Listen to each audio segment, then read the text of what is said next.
Hi sisters, welcome to thread Chennai. இன்றைக்கி வீடியோவில் வந்து பார்த்திங்கன்னா ஒரு 7 இயர்ஸ்க்கு கேர்ள் பேபிக்கு வந்து டாப் அண்ட் பாட்டம் வந்து எப்படி வந்து ஸ்டிச் பண்ணுறதுன்னு பார்க்கலாம். இந்த கிளாத் பார்த்திங்கன்னா அவங்க வந்து கார்மெண்ட்ஸில் ஒர்க் பண்ணுறாங்களாம். அங்கே இந்த மாதிரி பீஸாக கிளாத் இருக்குதுன்னு சொல்லி எடுத்துகிட்டு வந்து பாப்பாவுக்கு தைச்சி தரதுக்காக கொடுத்துருந்தாங்க. இதில் தான் வந்து நம்ம டாப் அண்ட் பாட்டம் வந்து எப்படி ஸ்டிச் பண்ண போகிறோம் அப்படின்னு பார்க்க போகிறோம். ஃபஸ்ட்டு பார்த்திங்கன்னா பேண்ட் வந்து எப்படி கட் பண்ணுறது அப்படின்னு பார்க்கலாம். இந்த பேண்ட்டுக்கு பார்த்திங்கன்னா இடுப்பில் வந்து எலாஸ்டிக் கொடுத்து ஸ்டிச் பண்ண போகிறோம்.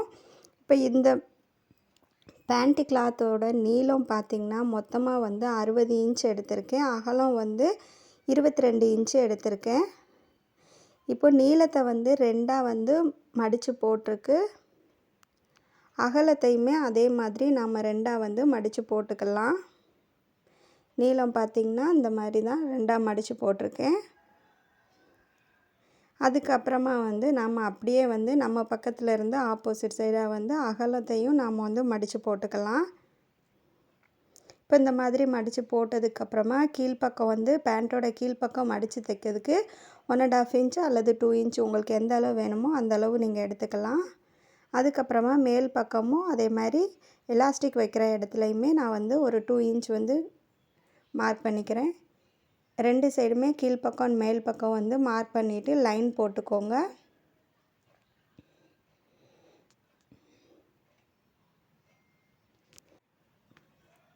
லைன் போட்டதுக்கப்புறமா நமக்கு ஆப்போசிட் சைடில் நம்ம பக்கம் வந்து பார்த்திங்கன்னா ஃபோல்டிங் சைடு இருக்கும். ஆப்போசிட் பக்கம் பார்த்திங்கன்னா ஓப்பன் சைடு இருக்கும். நம்ம ஓப்பன் சைடு பக்கத்தில் மேலேருந்து ஒரு 2 இன்ச்சுக்கு வந்து மார்க் பண்ணிக்கிறோம். இந்த மாதிரி மேலேருந்து ஒரு 2 இன்ச் மார்க் பண்ணிவிட்டு அதுக்கப்புறம் பார்த்திங்கன்னா கீழ்ப்பக்கமாக வச்சுட்டு கீழே வந்து பார்த்திங்கன்னா ஒரு 12.5 இன்ச் வந்து மார்க் பண்ணிக்கலாம். கீழ்ப்பக்கம் 12.5 இன்ச் வந்து மார்க் பண்ணிக்கிறேன். இப்போ மேலே 2 இன்ச் மார்க் பண்ண மாதிரியே கீழே இந்த 12.5 இன்ச் மார்க் பண்ணியிருக்கோம் இல்லையா, அந்த பக்கமாக ஒரு 2 இன்ச் மார்க் பண்ணிவிட்டு பாக்ஸ் போடுறதுக்காக மார்க் பண்ணி எடுத்துக்கிறோம். கரெக்டாக மேலே உள்ள அளவே கீழே வர்றதுக்காக இந்த 2 இன்ச் மார்க் பண்ணிவிட்டு இந்த இடத்துல ஒரு பாக்ஸ் போட்டுக்க போகிறோம்.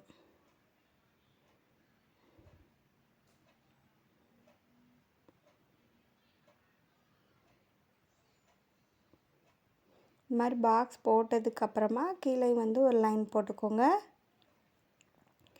போட்டுட்டு சின்னதாக வந்து நம்ம கர்வ் கொடுத்துக்க போகிறோம். இந்த இடத்துல வந்து அப்படியே ஃப்ரீ ஹேண்டாக வந்து லைட்டாக வந்து இந்த மாதிரி கர்வாக வர மாதிரி ட்ரா பண்ணி எடுத்துக்கோங்க. இதுக்கப்புறம் கீழே வந்து பாட்டம் சைடு வந்து மார்க் பண்ண போகிறோம். பாட்டம் சைடு பார்த்திங்கன்னா உங்களுக்கு எந்த அளவு வேணுமோ அந்தளவு ஃப்ரீயாக வேணும்னா இன்னும் ஃப்ரீயாக கூட நீங்கள் வந்து மார்க் பண்ணிக்கலாம். நான் பார்த்திங்கன்னா 8.5 இன்ச் வந்து மார்க் பண்ணிக்கிறேன்.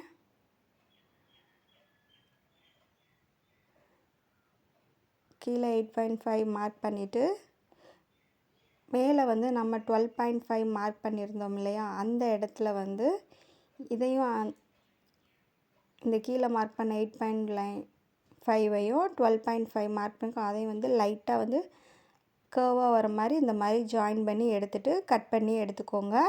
இப்போ பார்த்திங்கன்னா நான் வந்து ஃபுல்லாக வந்து ஓப்பன் பண்ணிவிட்டு மேல் பக்கம் 2 இன்ச்சு கீழ்ப்பக்கம் 2 இன்ச்சுன்னு ஸ்கேலை வச்சு லைன் போட்டு எடுத்துக்கிட்டேன். அதே மாதிரியே 2 பக்கத்துலேயும் லைன் போட்டு எடுத்தாச்சு. இந்த மாதிரி ஃபஸ்ட்டே நீங்கள் லைன் போட்டு வச்சிட்டிங்கன்னா உங்களுக்கு மடித்து தைக்கிறதுக்கு வந்து கரெக்டாக ஈஸியாக இருக்கும். கரெக்டாக அந்தளவு தான் நம்ம மடித்து தைக்கணும். இப்போ இதை வந்து எப்படி ஸ்டிச் பண்ணுறதுன்னு பார்க்கலாம். ஃபஸ்ட்டு பார்த்திங்கன்னா 2 கிளாத்தையுமே வந்து நம்ம ஆப்போசிட் பக்கமாக திருப்பி எடுத்துக்கலாம். கீழ்ப்பக்கம் வந்து ஒரு கிளாத்தை வச்சுக்கிறோம். அதுக்கு மேலே வந்து இன்னொரு கிளாத்தை வந்து இந்த மாதிரி ஆப்போசிட்டாக வர மாதிரி உள்பக்கம் வந்து ரைட் சைடு வெளிப்பக்கம் ஃபுல்லாக ராங் சைடு வர மாதிரி வச்சுட்டு நம்ம ஸ்டிச் பண்ண போகிறோம். ஃபஸ்ட்டு பார்த்தோம்னா எலாஸ்டிக் வைக்கிற அந்த மேலேருந்து தான் நம்ம வந்து ஸ்டிச்சிங் பண்ண போகிறோம். கர்வ் மாதிரி கட் பண்ணியிருக்கோம் இல்லையா, அந்த இடத்துல தான் இந்த மாதிரி லைனாக வந்து ஸ்டிச் பண்ணி எடுத்துக்கோங்க. 2 தையல் வந்து போட்டுக்கோங்க. இதே மாதிரியே இன்னொரு பக்கமும் தையல் போட்டு எடுத்துக்கலாம்.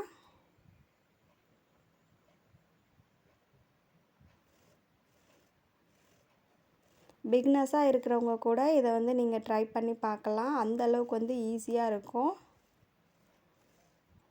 இப்போ 2 சைடு தையல் போட்டிருக்கோம் இல்லையா, அதுதான் வந்து நமக்கு வந்து சென்டரில் வரும், பேண்ட்டோட சென்டர் பக்கமாக வரும். இப்போ பார்த்திங்கன்னா தெரியும் நம்ம அடிச்சிருக்கோம் இல்லையா. இதுக்கப்புறமா பார்த்தோம்னா கீழ்ப்பக்கத்தில் வந்து மடித்து தைக்க போகிறோம். 2 இன்ச் வந்து கீழ்ப்பக்கம் கொடுத்துருக்கோம். மார்க் பண்ண இடத்துல மடித்து தைச்சிட்டு இந்த சென்டர் பாயிண்ட்டை கரெக்டாக வச்சுட்டு கீழே வந்து நம்ம வந்து ஸ்டிச் பண்ண போகிறோம். ஃபஸ்ட்டு கீழே மடித்து தைச்சிக்கலாம்.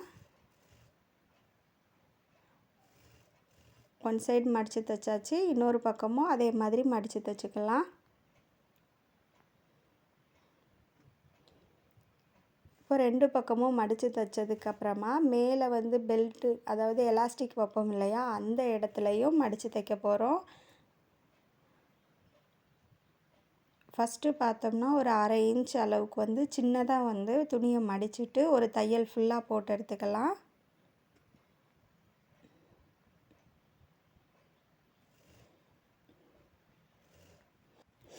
ஃபுல்லாகவே இதே மாதிரி 1/2 இன்ச் சேம் ஒரே அளவாக வர மாதிரி கிளாத்தை வந்து மடித்து விட்டுட்டு ஸ்டிச் பண்ணி எடுத்துக்கோங்க.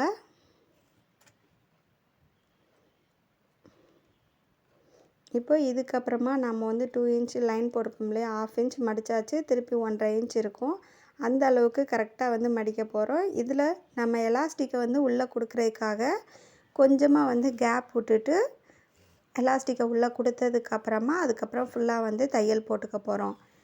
இப்போ பாருங்கள், நான் ஸ்டிச் பண்ணுறத கொஞ்சமாக வந்து கேப் விட்டுட்டு ஸ்டிச்சிங்கை வந்து ஸ்டாப் பண்ணிடணும். இந்த அளவுக்கு கேப் விட்ருக்கேன். ஸோ இதுக்குள்ளே தான் நம்ம வந்து எலாஸ்டிக்கை கொடுத்து நம்ம எடுக்க போகிறோம். அதுக்கு முன்னதாக கீழே வந்து பாட்டம் சைடு வந்து ஸ்டிச் பண்ணி எடுத்துக்கலாம். சேம் கீழ்ப்பக்கம் ஒரே மாதிரி அளவு வச்சுட்டு ஒரு 1/4 இன்ச்சு கேப் விட்டுட்டு ஃபுல்லாக வந்து தையல் போட்டு எடுத்துக்கலாம். இப்போ ஃபுல்லாக வந்து போட்டாச்சு. சென்டர் பாயிண்ட் வந்து கரெக்டாக வந்து நமக்கு மேலே உள்ள கிளாத்தும் கீழே உள்ள கிளாத்தும் கரெக்டாக இருக்கிற மாதிரி ஸ்டிச் பண்ணி எடுத்துக்கோங்க. 2 தையல் வந்து போட்டுக்கோங்க. அதுக்கப்புறமா பார்த்திங்கன்னா எலாஸ்டிக் கொடுக்க போகிறோம். இந்த எலாஸ்டிக் பார்த்திங்கன்னா நான் வந்து 19 இன்ச்சு வந்து இருந்துச்சு. அதை அப்படியே எடுத்துக்கிட்டு நீங்கள் 18 அல்லது 20 எடுத்துக்கலாம். உங்களோட பேபியோட ஹிப் சைஸை பொறுத்து எலாஸ்டிக் வந்து மாறும்.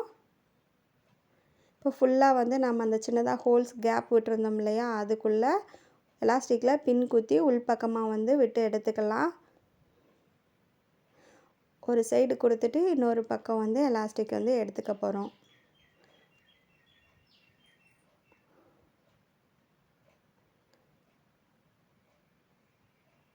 இப்போ வெளியில் எடுத்ததுக்கப்புறமா 2 எலாஸ்டிக்கையுமே நம்ம ஜாயின் பண்ணுற மாதிரி ஒரு 3 ஸ்டிச் வந்து போட்டு எடுத்துக்கோங்க. நல்லா ஸ்ட்ராங்காக ஸ்டிச் வந்து போட்டுக்கோங்க.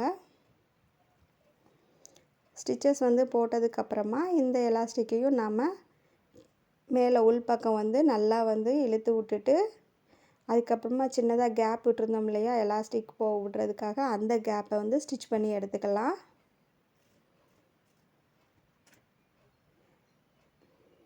இப்போ ஸ்டிச் பண்ணதுக்கப்புறமா கிளாத்தை வந்து எல்லா சைடும் வர மாதிரி நல்லா ஈவனாக வந்து இந்த மாதிரி இழுத்து விட்டுக்கோங்க. இதுக்கப்புறமா நம்ம வந்து அந்த உள்ளே கொடுத்துருக்க எலாஸ்டிக் மேலே தையல் வந்து விழுகிற மாதிரி ஸ்டிச்சஸ் வந்து போட்டுக்கணும். இந்த ஸ்டிச் போடும்போதே கிளாத்தை வந்து இந்த மாதிரி இழுத்து விட்டுட்டு அதுக்கப்புறமா வந்து தையல் வந்து போட்டு எடுத்துக்கலாம். ஒரு 2 தையல் வந்து போட்டு எடுத்துக்கோங்க. அவ்வளோதான். இந்த 2 தையல் போட்டு முடித்ததுக்கப்புறமா நம்மளுடைய பேண்ட் கிளாத்தை வந்து ரைட் சைடாக திருப்பி விட்டோம்னா பேண்ட் வந்து ரெடி ஆயிரும். இதோடைய டாப் வந்து எப்படி கட்டிங் பண்ணுறது, எப்படி ஸ்டிச் பண்ணுறது அப்படிங்கிறது வந்து நெக்ஸ்ட்டு வீடியோவில் வந்து நான் வந்து கொடுக்குறேன். இந்த வீடியோ உங்களுக்கு பிடிச்சிருந்தால் லைக் பண்ணுங்கள், ஷேர் பண்ணுங்கள், சப்ஸ்கிரைப் பண்ணுங்கள். தேங்க்யூ.